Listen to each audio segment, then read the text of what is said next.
3, 2, 1, up. And ladies and gentlemen, please welcome Jeremy. Mate, thank you so much for coming Thank to you. the podcast. Thank mate. you. Thank you. Thanks very much. So, mate, the reason I asked you to come in is because you have, I would say, huge, if not phenomenal, experience in one of the most competitive marketplace of Sydney, which is the Eastern Suburbs. And you've been around for the last 25 years, is that correct? Correct. I have. Wow, mate, well done, first of all. So this year you're celebrating 25 years? Correct. Mate, congratulations. Thank you. What's the plan? What are you going to do with the team?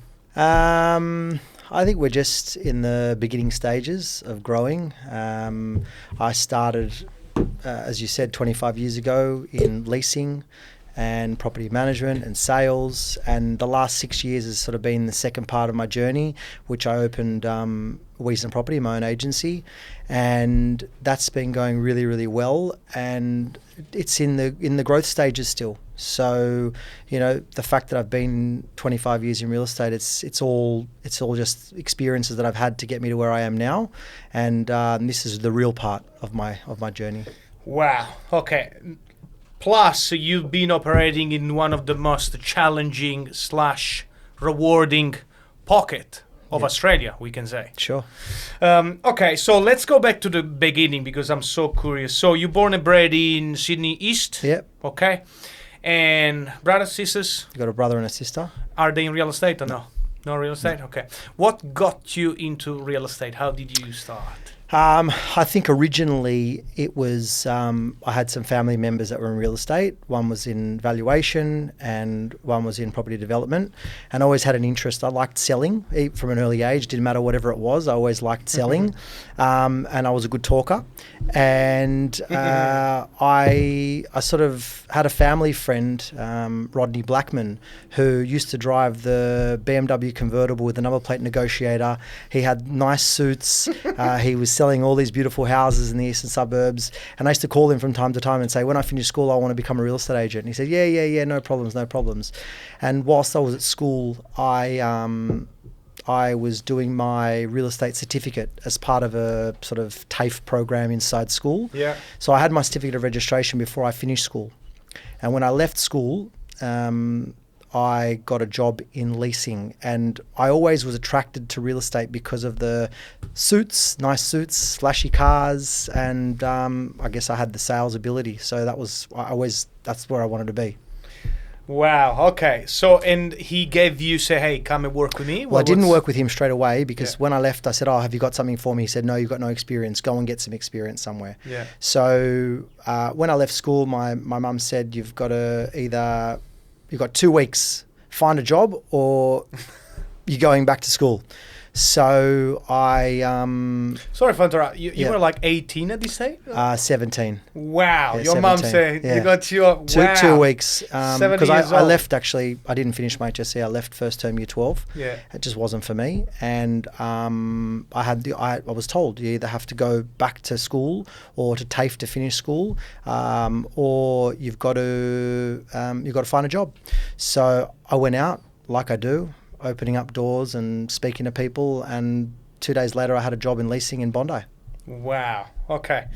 I've seen a lot of real estate agents. They start in leasing. Mm-hmm. Did they give you like a good foundations before you moved Yeah, into? I think when I started, I mean, yes, there was a lot of people going straight into sales, but the older people that had been in the business for a long time used to say that you should have a grounding in property management and leasing. It'll give you an entree into the sales business. Yeah. It'll teach you, the sort of art, if you like, of dealing with people at inspections and just understanding the process a little bit more. So when you do get into sales, you sort of know how to deal with tenants. You know the process of what needs to happen through, between listing a property, selling a property, and all that other kind of stuff that goes with it.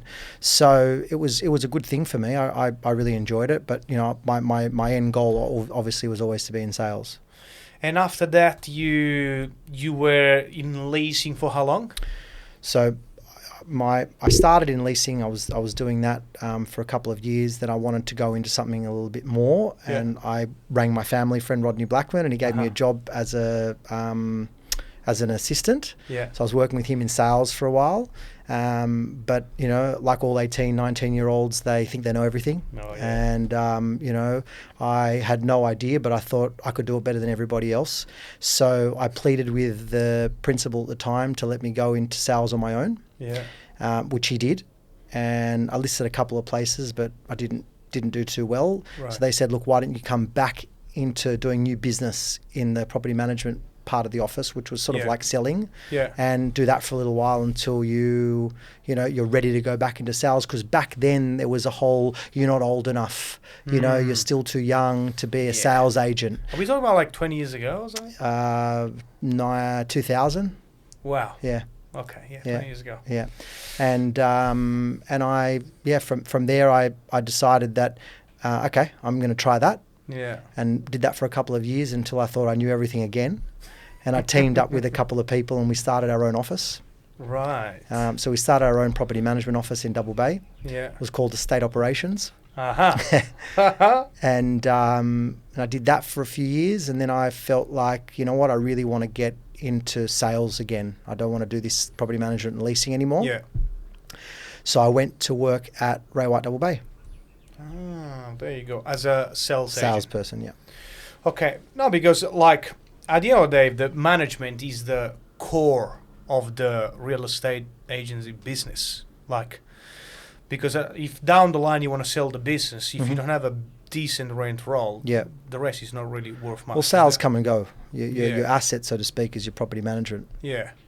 Interesting. Okay. So you went to Ray White Double Bay, and how did you go after that? That was an amazing experience. Yeah. I probably wasn't right at the time to be in that office, just with partying and all the other stuff that comes with, you know, growing up in real estate, you know, when you start at 17 years old. Yeah. So I probably wasn't right. There was amazing coaching and training and good mentors around me, and some of the best in the industry were working in the office. So I learnt a lot, skills that, you know, still today I implement and use. Yeah. So I've got to say that was a very, very good experience for me. And then from there I moved on. I went and worked in an agency in Bondi Beach.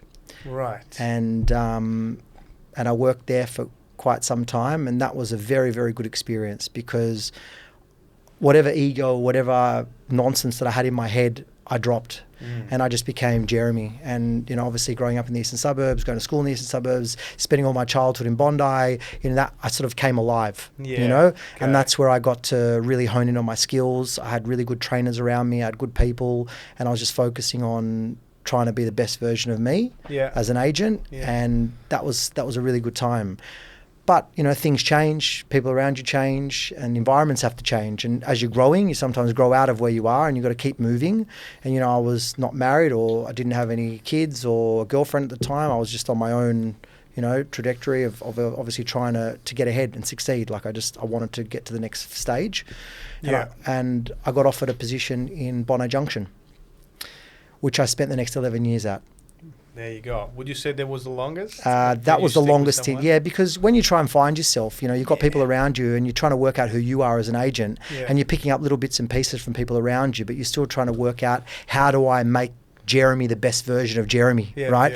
Because at the end of the day, we're human beings. Real estate is just what we do. How do we make ourselves the real version, right?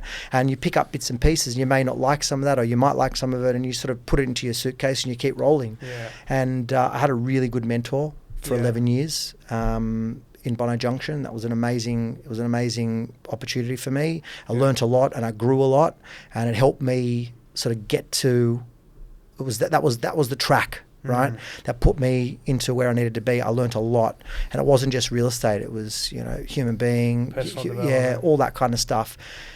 And I started dating my now wife at the time, and, you know, as I said, 11 years is a long time. It is. And we had our first child, and we bought a house, and like everything started to happen, and it was just the next journey for me was I needed to have my own business. I needed to step it up. I wanted to be I didn't care about being the boss. Now, obviously, as you own your own company, you know what it comes with that. But it was just more about putting my own mark and my own stamp on what I wanted, and having a sort of full circle agency where I could offer finance, I could offer property management, I could offer sales and leasing and all those other parts that come with the business, project management and all that kind of stuff, which we do now, which is sort of being in an agency, you're either in the leasing and property management department or you're in the sales department, right? So I moved on from that agency and I started my own, and I haven't looked back. It's just been an amazing opportunity. Yeah. How did you get? Okay, so after you spent 11 years there, so would you say that what triggered you was, I got kids, I got family, I got my house, now it's time to do my own things? That was the main... I think that's part of it. That's definitely part of it. But as I said before, you know, you sort of grow and sometimes you can outgrow your environment and people around you. Like, you know, I think when you're growing, you sort of got to be at the same page as everybody else around you. Yeah. If someone's older than you and they've got more money than you and they've got more kids than you, or the kids are older or they're younger or whatever the case may be, you're not on an even playing field, right? So everyone's got different needs and wants, and it makes the environment, if you want to call them your partners or whatever they might be, it makes the environment just...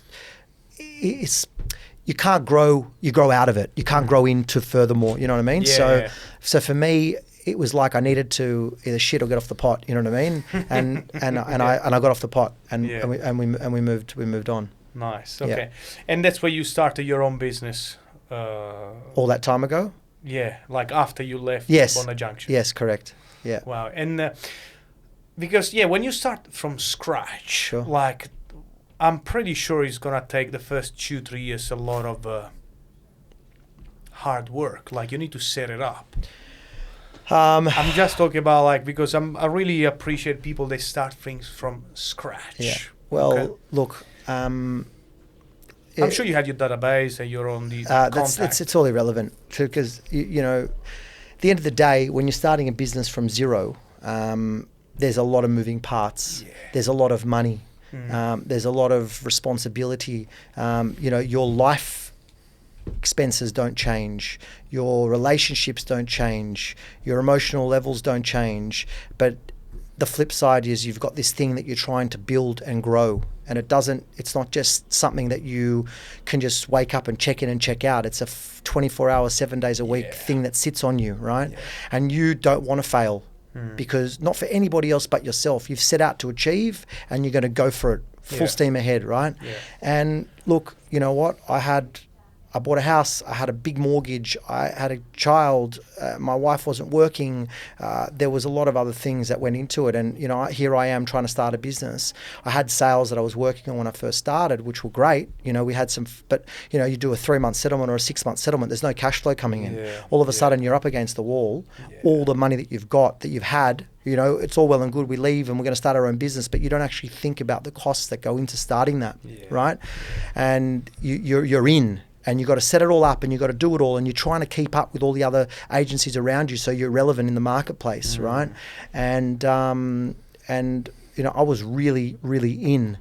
And the most important thing about real estate is cash flow. I'm just thinking back to those times, right? I was in the office till 8, 9 o'clock at night, just thinking about ways to do things. And you asked me earlier about what was my most memorable sale, and we'll get to that in a moment. But, you know, I was in the office late at night, early in the morning. I was everywhere. I was jack of all trades, you know, whatever needed to be done, I was doing it. And I sort of had my experience in property management, and I took an office in Double Bay, and I had a couple of friends of mine that were like entrepreneurs that had different businesses that were running. So one, you know, was in the food business. The other one was in online reservations. The other one was in sports and health. And, you know, they kept talking about like the recurring revenue model, and they kept talking about cash flow.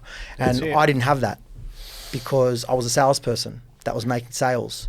And I really tried to think about how can my agency be different to all the other agencies, because everything else is a really old model, right? They've got, you know, businesses that have been around for a very long time. There's the principal at the top. There's a few people, maybe managers and whatever in between, and then they've just got staff that might turn over, might not turn over. So how can I be different? You know, being the principal and I'm working in the business as well.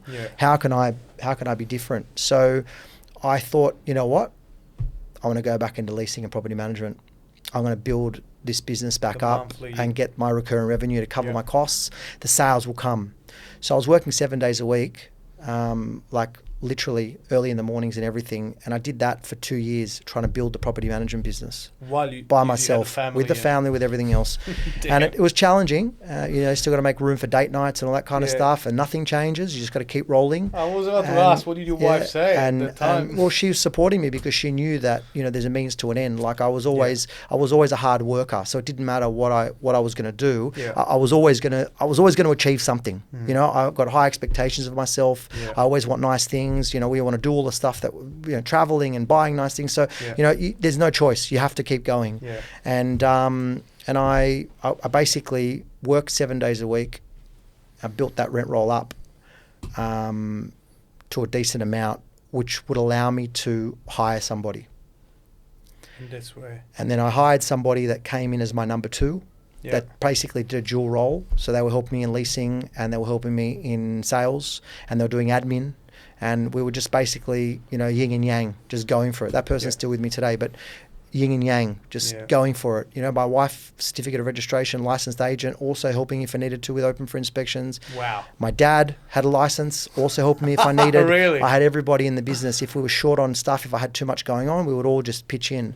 So, so you told your wife and your dad, have a license. No, you got it. We'll just keep doing the CPD points every year and we'll get you in. So I started going and then that was sort of set up and I was trying to remove myself out of the property management to get more into the sales so I could start bringing in additional cash. Yeah. Right. And then, 1 deal, 2 deals, 5 deals, and then, a couple of things, development sites, a few bits and pieces and, trying to do this and that was too high. And finally I landed on something which I ended up selling for $25 million. Uh-huh. And that would have been the turning point in my business, from me having my ass hanging out, right, and having all my money in the tank, to living as it was coming in, to turning around. Nice. And, I sold that development site. Subsequently, relationships started to open with different people.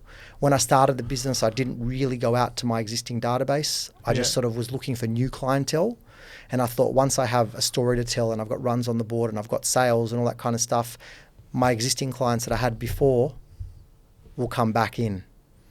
And I've got something to tell them, because when you start your business from scratch, they're like, well, he doesn't really have any runs on the board. Why will I go with him? They forget that you were in the business for 20 odd years. That, you know what I mean? So they start to think, well, maybe we'll go elsewhere. So I had a story to tell after that. And then the floodgates opened and my business just completely changed. And then I sold that development site out.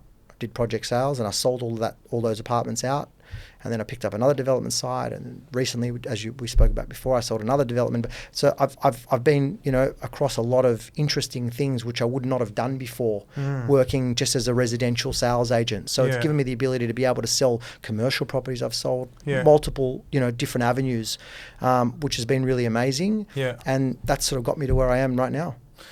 That development site, so was a $25 million block? It was 2 blocks side by side. Okay. Yeah. And how's that work? Sometimes developers approach you to say, hey, I've got this block, can you sell the units for me? So I had the listing, which I sold, and then once I sold it, the developers gave us back the apartments to sell off the plan. Nice. Yeah.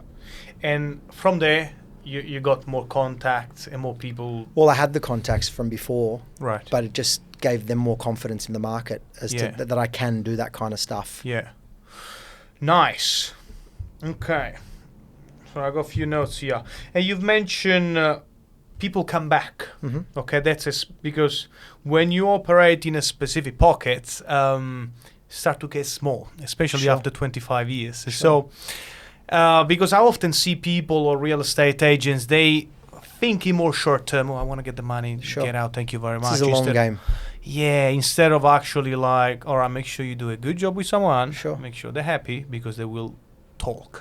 Look, there's faster agents than me, sharper agents than me, tighter suit agents than me. Yeah. But at the end of the day, I'm just here, love it or hate it, really. I only want to work with people that want to work with me. Yeah. I'm not for everybody. Yeah. Right? There's loads of agents out there that I'm sure may or may not do a better job for you. Yeah. I know what I can offer, and I stick to what I can do. And the clients that work with me, stay with me because they realize that's what it is. Yeah. And the ones that want to go elsewhere, they might have a great experience, they might not, and they end up coming back. So you just got to keep the door open at all times and just keep being you, authentic, just keep being you, and it'll all just sort of swing and roundabouts, right? Yeah. Nice. And now going back when you started your own business, Yes. and you hired the first person, Yes. was in your head like, oh shit, I need to pay now 80 grand a year to someone? And Yeah, I mean, look, it just comes with the territory, right? You can't do everything, and if you want to scale the business, you've got to invest. So I had additional income. yeah, Also, obviously the cash that I had. So you sort of piece it all together, and you just got to go with it. Yeah. There's no exact No other science. There's no options. perfect time to do it. You've just got to roll with it. Yeah. Anyone that's grown a business will tell you the same thing. And you try to model it off other people, but you just got to stay in your lane, focus on what you're doing, just go at your speed, and just keep rolling. And it'll work itself out. I'm a big believer of that. You just got to keep doing the same thing over and over again. It'll just work itself out. And after, when you start to get the business off the ground, did you go through a process of because there is a lot of turnaround into real estate, especially into the sales side. Did you go through the same process? In terms of staff? Yeah. Look, I did turn over a bit of staff because just trying to find the right fit. I mean, people today, they see what's going on Instagram and they want it all yesterday, right? Unfortunately, when I started, we had analog phones and fax machines. The pace is a lot faster. Wow. It's a lot faster. Pages, some people even had pages, right? So it's not the pace is a lot faster. Social media has obviously changed the game a lot. Yeah. But people don't want to work. People don't want to work. And the hard work is where you reap the rewards. You got to put in the time, you got to put in the effort. People, they see things today, but they don't know what happened behind the scenes, right? Yeah. So there was a lot of turnover, but it's always about just finding the right fit. You want to make sure you find the right fit.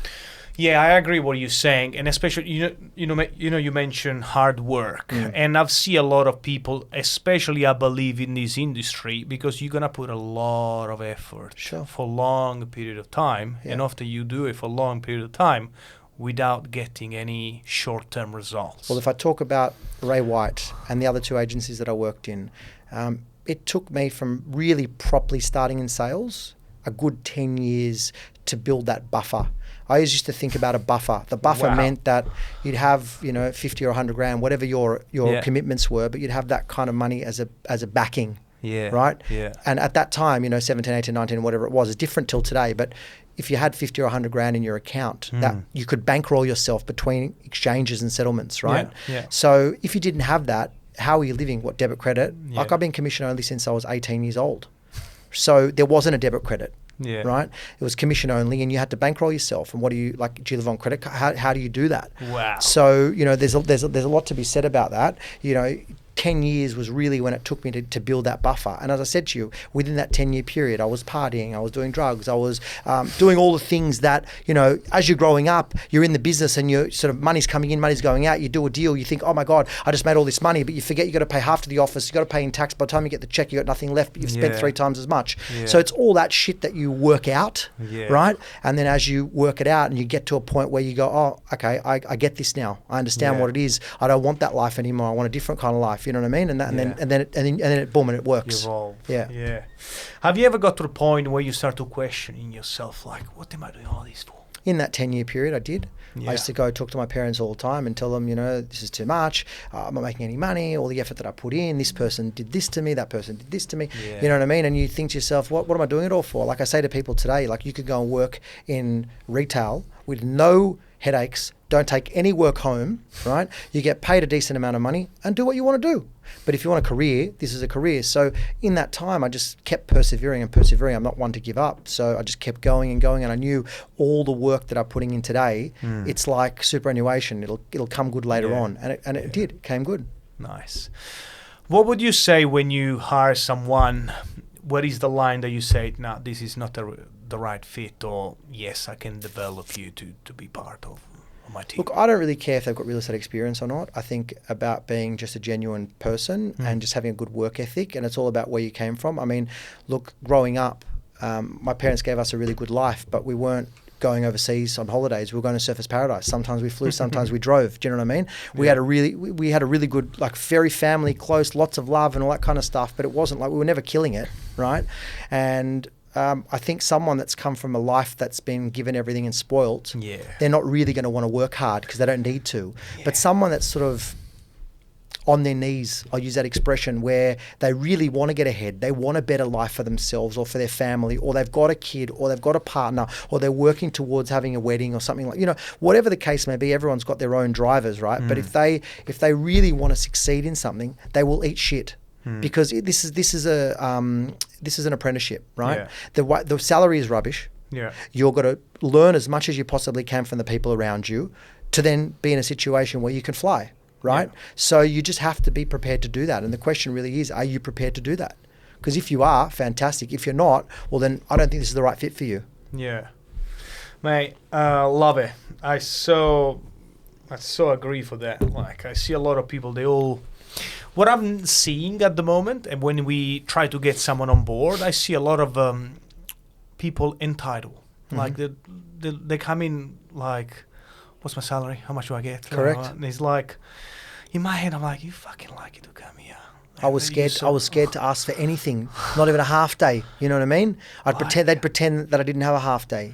Just work through. Oh, did you have a half day? Today it's very different. Today is very different. But listen, it's 2024.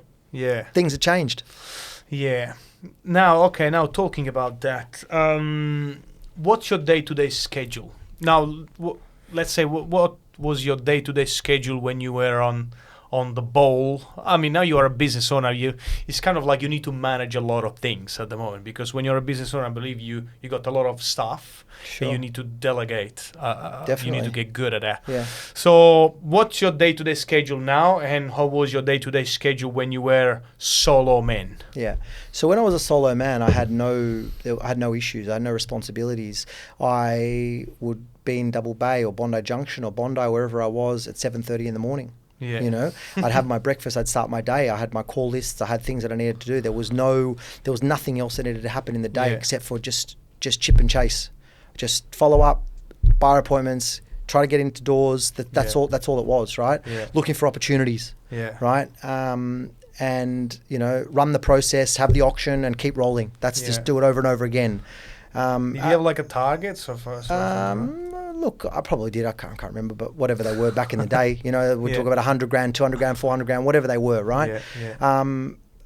As I developed as an agent, I looked at myself, my upbringing, my business, my connections, people around me, and I thought there's got to be a better way to do this. Yeah. Because to prospect cold calls was not my thing. To door knock was not my thing. I'm very personable and I know a lot of people. So how do I utilize that to get more business or to be on the shopping list, or for people to think real estate, think Jeremy? All those times, all those late nights, all those calls that I was making back in the day, that was all part of what I was doing. But, how do you leverage off other people around you? How do you do all those kinds of things? And as I got better and slicker in terms of the business, I utilized my network a lot better. Yeah.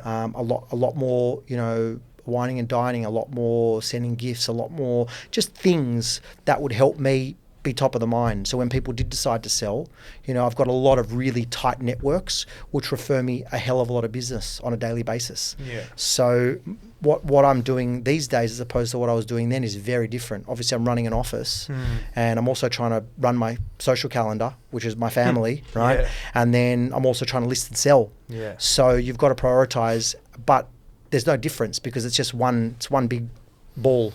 And they've just got bits and pieces of it, right? Yeah. So for me now, my day is I wake up in the morning, take my kids to school, get into the office, and things are rolling. I'm WhatsApping, I'm emailing, the wheels are already in motion from the day the morning starts. The team are in, they're doing the things they need to do. We keep going. But, obviously in sales, things are thrown at you all through the day. Yeah. So you just got to take it on and just keep rolling with what presents itself in front of you and go through it. But, we do a lot of appraisals. Yeah. We do a lot of proposals. Right. So, okay. And do you set up your team up in the morning every morning? Can you say, the way that the day would finish the previous day, it sort of flows on to how it would start the next day. So we're very much across it. It's very, look, people talk about having weekly meetings, daily huddles, all that kind of stuff. For me, we're not a massive office, so we're always communicating with each other. We always know what's going on. Everyone sees everything. Yeah. Right, we're CC'd on all the emails. We've got WhatsApp groups that we share. There's always something happening. Yeah. So from our perspective, we know where we are. Yeah. We see each other's diaries. We know where we are, and things are happening. The day before, if it's a valuation or if it's a buyer appointment or if it's whatever, a listing appointment. There's always, it's in the diary. We know what we're doing and we communicate. So the day's always set up from the day before. Nice. Yeah. How many people in the team would you say? We've got 10 staff. 10 staff. Yeah. Wow. Okay. Yeah. Okay, running a business. Okay. The other things I want to ask you is, was the 25 mil one of the biggest sell you ever done? Yeah. Like dollar-wise? Yeah.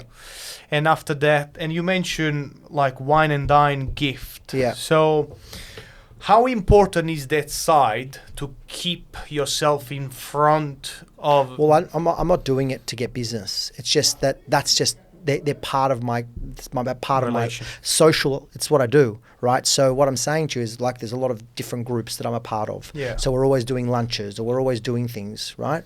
Where I'm there. So you talk about people that are going to B&I meetings. Yes. One's an accountant, one's a lawyer, one's a thing, right? So our groups are all different people. Yeah. They're not B&Is. We don't go there and talk business. We talk rubbish, right? But we have a nice time together. But people know. If they're referring me, I'm referring them. There's always something. There's a conduit there that we're all doing business together. But it's very social. Yeah. It's not business. If you're looking to get something out of somebody, you're looking at it the wrong way. You have to look about, how can I add value to somebody else? Yeah. What skill sets do I have? What services do I have? How can I help somebody else around me? Yeah. Right? And it's no different to if someone says to me, "Oh, I need to get my car repaired." I said, "Oh, have you heard about this service? You just give them the claim number. They'll pick the car up, drop it off for you, give you a like-for-like car. You don't have to go to No Birds, or where's the tailor, or where's the shoe repairer, or whatever the case." I've got all these people just that I've built relationships with over the years, and it's just the same thing with me. Finance broker, building and pest inspector, whatever the case may be. Yeah. And these people are all potential clients. Yeah. Nice. So you go into these groups. Yeah, but they're not... Maybe it's not networking groups. They're just social. Yeah, I'm saying I've got a lot of different friends in a lot of different groups. Yeah. And those groups just happen to be places that have a good time. Exactly. Nice. Yeah. Okay. And this importance that you giving, which is, meeting people, social, without asking for business, Sure. did it change like 10 years ago? You didn't see that short term? When you didn't have money to do those sorts of things, right? You didn't have the time. Yeah. You're just chasing your tail. So it's a very different situation. So true. So as you obviously progress and develop and, income changes and all that kind of stuff, you've got the ability to be able to do it. Yeah. So, I listen to a lot of podcasts. People talk about all different things that they do. But, you just got to work out what works for you. Yeah. Really, I'm the only competition is myself. Yeah. I'm not competing with anybody, so you just got to do what works for you. Mate, love it. Okay. For someone want to get into real estate, okay, what would you say is the tip they would give after 25 years? You've seen every single angle. And not every. I would say the majority after 25 years, but start business. What's the tip? Very good question. But what tip? Think about it carefully. Yeah. Don't get into it because you think you're going to make a lot of money straight away. Yeah. I think consider your options very carefully because, as I said, and I have said a couple of times now, it's a long game. So you can't expect to be making money straight away. I just think you have to think about it carefully. Like I probably wouldn't do anything else. I'm very happy with my choice of career. Yeah. But at the same time, this is not for everybody. Yeah. So if you think that you're a good salesperson and it works for you, just got to align yourself in a good business. Yeah. Get the right sort of training and mentoring around you, and you'll evolve either in that business or you'll move around a few times until you find your feet. Yeah. Nice.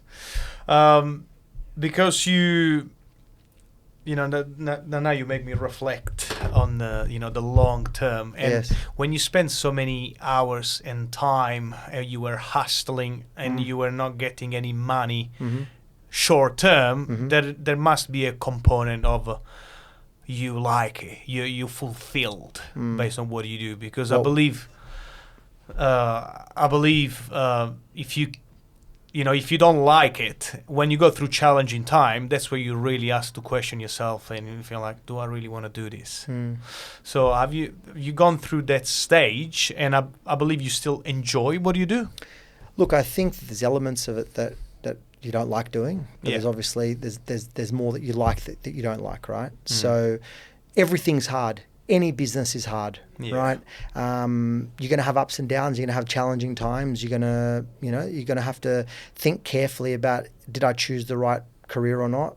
But really, it's if you make it part of your world Yeah. and not a job, then it doesn't feel like you're going to work. Yeah. Right, and you get to enjoy every day. So there's a saying: if you love what you do, you'll never work a day in your life. That's it. You know. That's it. Okay. So enjoy the process. Sure. Nice. Okay. Last couple of questions is working with buyer's agents. Mm-hmm. Okay. You worked with me. Yeah. How do you find it? What are you thinking about the buyer's agents popping up? What's I think there's a lot of buyer's agents. I know they think are. there's a lot of buyer's agents that have got no idea what they're talking about. Yeah. I think there's some really good ones. Yeah. I think it's a pleasure to deal with a buyer's agent because they are commercial and they understand the process, and they can, if they've got their clients under control and they've delivered the right message to their clients along the way, we're going to give them the right information, and commercially you can put a deal together very seamlessly, right? But if you've got someone that hasn't communicated properly and they've got no idea, or communicated to their clients properly what the circumstances are, everything gets lost in translation, and they're sort of throwing offers around that aren't real offers, and it just gets a little bit muddy. So I would say buyers agents that have got experience and they're good communicators and they know what they're doing, it's a pleasure to deal with. Ones that have got no idea, it's a waste of my time. You know what? You're right what you're saying, because it's so important, it is based on experience, to actually set the clients up correctly. And you mentioned communication, deliver the message correctly. Yeah. And I've seen a lot of buyer's agent, they start their own things, which is great, but without having a bit of a mentor to actually do the legwork. Totally. And this pop up. Yeah. And it can cost you a lot of money. Mm-hmm. And this is now, like I've been with Jack for a few years now, and especially what I've learned is, I would say, based on my experiences, leverage someone else's experience. Totally. Has been very important. Yeah. Can actually speed up the process. Yeah. Would you? Well, I said leveraging before, and that's the key. Back when I was working in Ray White and some other agencies, didn't really take advantage of that. But if you look at some of the younger agents that have really taken off, they've utilised some of the principles and some of the other agents in the office to really leverage their success. And that's what's, and you listen to a lot of different podcasts and they say, come in, associate yourself with an agent that's doing well, leverage off their success and keep going. Yeah. I think it's a massive, plus, because you can fast track a lot of that time. Yeah. Okay, mate. Thank you. Last couple of questions. Yes. Okay, if not, I'll keep asking you questions. That's all right. Go for it. This is more a tip for buyers. Yes. All right. Someone, let's say, first-time buyer. They got $2.5 million. They want to buy an apartment, but they don't know the process. Mm-hmm. Okay. So, what's the tip would you give them when I say, because a lot of buyers, I get people that say, there are certain real estate agents that they don't explain me things properly. There are certain real estate agents, they're very nice, and I agree with them. Yeah. There are I believe when there are people they hate real estate agents, is because he's the agent, he's not the industry. Yeah. And I agree with them. So what's the tip that you would give to a first home buyer when they go to a property and they like it, they try to buy, so to understand regards price and contract and how to get a transaction going on? This is my philosophy. Yeah. It takes two to tango. Okay? Yeah. Without a vendor and without a buyer, there is no deal. Yeah. Okay? We are the facilitator as an agent. Yeah. So if we're selling something, obviously we're there to get the best, highest price to the vendor, but at the same time, without buyers, we don't do deals. Okay? So if you've got interest in a property, just express the interest to the agent and say, hey, we're keen. What do we need to do to buy it? If there's an opportunity that you can buy it before, have the conversation. If there's not, just stay with me. Along the process, I'll keep you updated, and let's work towards, putting you in the best possible situation where you can buy it at auction, right? So that's the best way to do it. Like, if you think you're going to buy a cheap property from an agent, very, very hard, because I don't know agents that are there doing deals for buyers. They're doing deals for vendors, right? Yeah. So at the end of the day, you want to make sure that you just listen to the process. The process, if the agent, if it's a junior and they've got no experience, well, then you're not taking advice from them, right? Yeah. But if it's someone that understands the process and knows what's going on, listen to what they have to say. Yeah. I agree. And what's your tip that would give to, I would say, young real estate agents? They want to develop and want to build a good reputation in this industry, what I believe is very important. So from the start, don't be a wanker. Stay humble. Right? Love that. And find a really good office, either a small office where you've got really good attention from the principal, or a senior salesperson in the office that can actually guide you and help you grow, or somebody that it's a larger agency, where there's multiple agents, where you can leverage. But you want to get experience. You want to be working tight against somebody for a couple of years first. Just, as I said before, eat shit, be there. It's apprenticeship. Learn. Don't worry about the suits. Don't worry about, just go. Be a simple person. Absorb as much as you possibly can. So then when you're out of the gates, you just keep running. Nice. Love that. Don't be a wanker. Okay. And the last question is, what's your plan for the next 5-10 years, your business? Well, are you focusing on something specific, or do you have a goal for the next 5-10 years?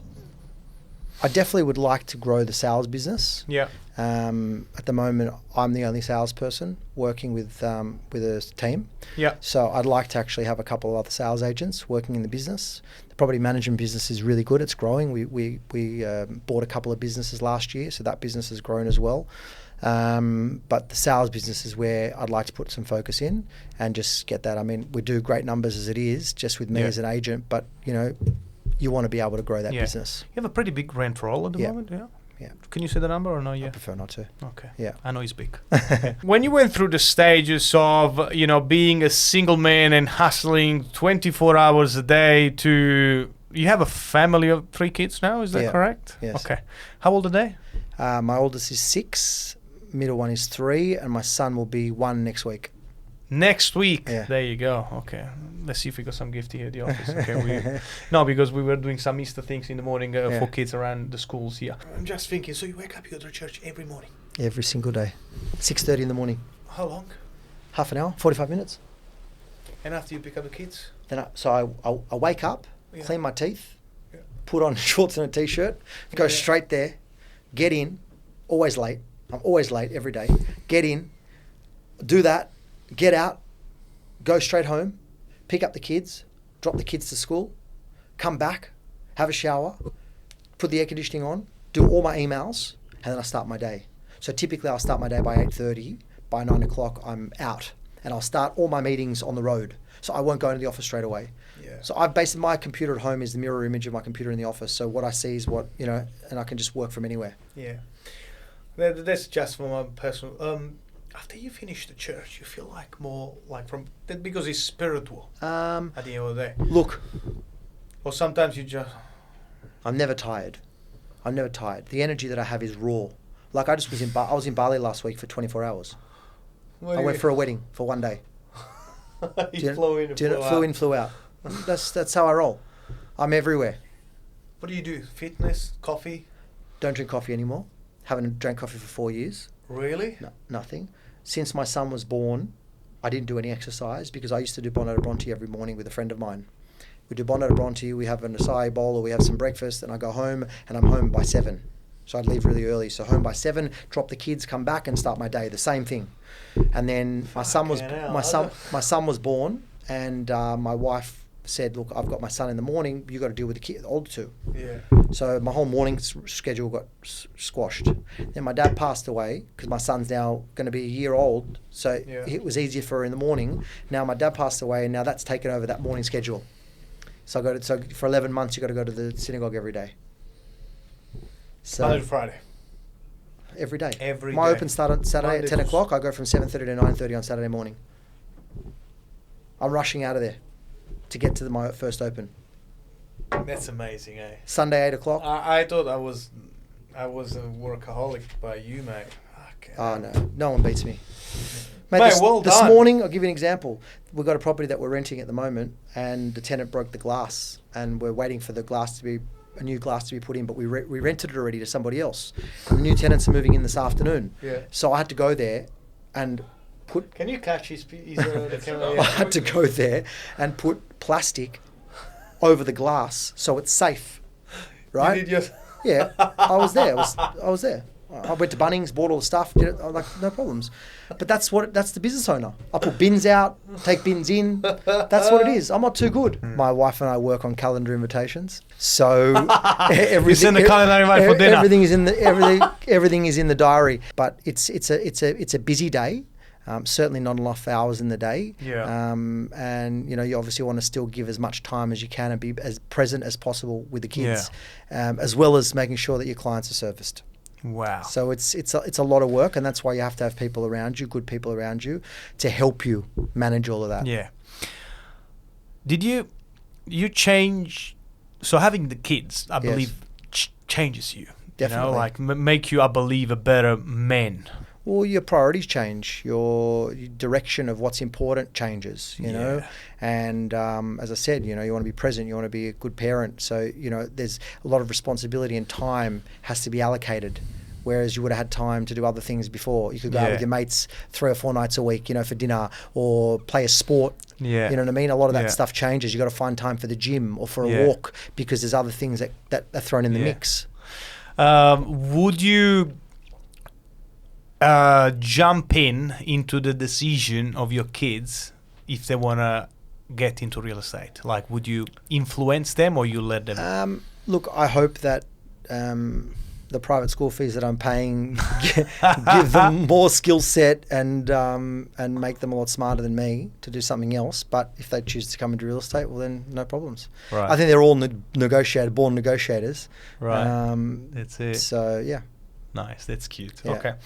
What would you say the most challenging or difficult times on your life? Like, this can be personal or business or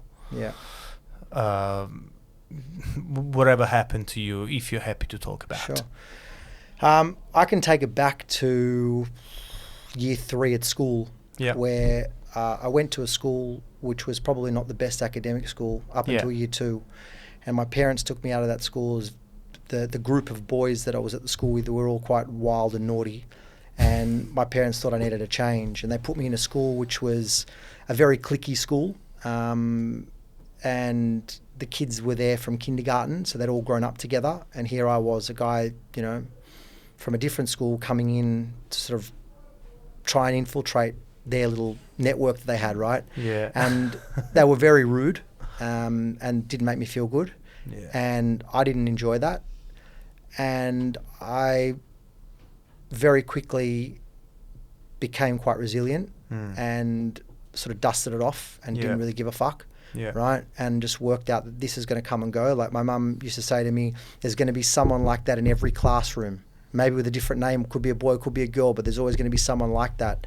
So you've got to just keep moving forward. You know what I mean? Put the blinkers on and keep rolling. And I learnt that nothing can derail me in life at all. Doesn't matter how big. There's always a way to solve it. There's always a problem. Whether it's money or whatever. The only thing you can't change is health. Yeah. Right? And didn't matter what presented itself in front of me, I would work it. And I would just deal with it and I'd just roll it through. And, as I said, back in the day, you spend more than what you have. So I got myself into trouble a couple of times. So you find yourself trying to work out of holes all the time, right? And then after, getting to a point where I was free and I was making money and all that kind of stuff, everything changes. Your perspective on everything changes. But that would probably be in business. I don't think anything's really been a massive challenge for me because they've all just been learning experiences and they've all got me to the place that I am today. Yeah. And just take it in my backpack and unload it where I need to and just keep rolling forwards. There's no time to stop. You just got to keep going forwards. And personally, probably the biggest thing, the hardest thing to deal with is my dad. My best friend passed away last year, and just dealing with that, taking that with you into your daily activities when you can't pick up the phone and call them, tell them about your successes. You have the auction, what I sold it for. I'm just driving here, have a conversation in the car. There's all of those sorts of things which they get taken away. So you really start to put everything into perspective. You start to look a bit, do I spend more time with my kids? Do I, family stuff as well as friends? What's important? What's really, what I need? Do I need to do that right now? Yeah. There's all those things that you look at. So, for me, I'm never going to stop doing what I'm doing. Yeah. All of this stuff around me, just it is what it is. You just got to keep, as I said, the only thing that I can say to you, I'm always positive, always happy. Just got to keep moving forward. There's no other way about it. This is like in my head, attitude determines your altitude, and Sure. this is. Where did you get this from? Like, did you develop it, or this came from your parents? I built it. I built it inside me because I can say, hand on heart, I started working. I didn't talk about this, but when I was 15 years old in school holidays, I was going to do property management because I always wanted to be in real estate. And I went to this agency that I first started at, Century 21 in Bondi Beach, and I used to work there on a Saturday to see that when I finished school, is this what I wanted to do, right? And I can say that I grew up in real estate. Like, I didn't go and have a gap year. I didn't work at different jobs. I've grown up in real estate. Okay, I did a paperboy run, or I worked at Strathfield Car Radio selling mobile phones, or you know what I mean? But I never really had any other jobs except for real estate. Wow. So I grew up in real estate. So, you have a lot of knocks, you get screwed on deals. There's people, you know what I mean? So you just got to not give a fuck. Yeah. And just keep going, because they're not going to put food on my plate. Yeah. All those issues are not going to help me get to where I want to be. You know what I mean? You want to have nice things. You want to do all those other things that, that make you happy. This is what you got to do. Yeah. So, I love the simplicity, Yeah. and it's funny because it's so simple, it's so, proven, and a lot of people try to hack and, the different ways, and there's no quick way to make money. Yeah. Because if it is, everyone will be doing it. I know. That's exactly right. No, I love it.